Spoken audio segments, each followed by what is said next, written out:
बॉलिवूडचे ज्येष्ठ अभिनेते धर्मेंद्र यांची सोमवारी दुपारपासून तब्येत खालावल्यामुळे त्यांना मुंबईतील ब्रीच कँडी रुग्णालयात दाखल करण्यात आले. सध्या त्यांच्यावर उपचार सुरू आहेत. परंतु धर्मेंद्र यांची प्रकृती नाजूक असल्याचे सांगितले जात होतं.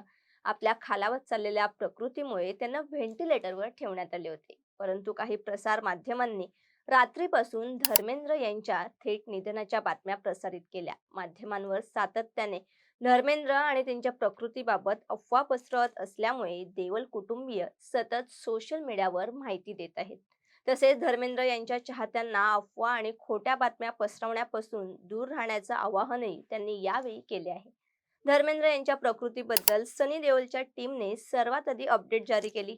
त्यानंतर मुलगी ईशा देओलनेही माध्यमांवर फिरत असलेल्या अफवा आहेत तिचे वडील धर्मेंद्र यांच्या प्रकृतीत सुधारणा होत असून ते उपचारांना प्रतिसाद देत आहेत अशी माहिती दिली. तसेच लोकांना खोट्या अफवा पसरवण्यापासून दूर राहण्याचं आवाहनही तिने यावेळी केले आहे. तसेच धर्मेंद्र यांच्या पत्नी आणि सुप्रसिद्ध अभिनेत्री हेमा मालिनी यांनी देखील धर्मेंद्र यांच्या प्रकृतीबद्दल अपडेट दिली आहे आणि अफवा पसरवल्याबद्दल मीडियाला खडसावले देखील आहे. त्यांनी ट्विट करत जे घडतंय ते अक्षम्य आहे. जबाबदार चॅनल्स उपचारांना प्रतिसाद देत असलेल्या आणि बरे होणाऱ्या माणसांबद्दल खोट्या बातम्या कशा पसरवू शकतात?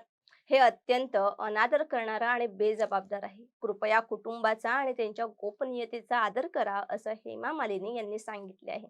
त्यामुळे अभिनेते धर्मेंद्र यांची प्रकृती सध्या सुधारत असून ते उपचारांना प्रतिसाद देत आहे. त्यामुळे प्रसार माध्यमांमध्ये पसरवण्यात आलेल्या बातम्या खोट्या आहेत हे यावरून स्पष्ट झाले आहे. धर्मेंद्र यांची प्रकृती लवकरात लवकर सुधारावी यासाठी टाइम महाराष्ट्राकडून ईश्वरचरणी प्रार्थना.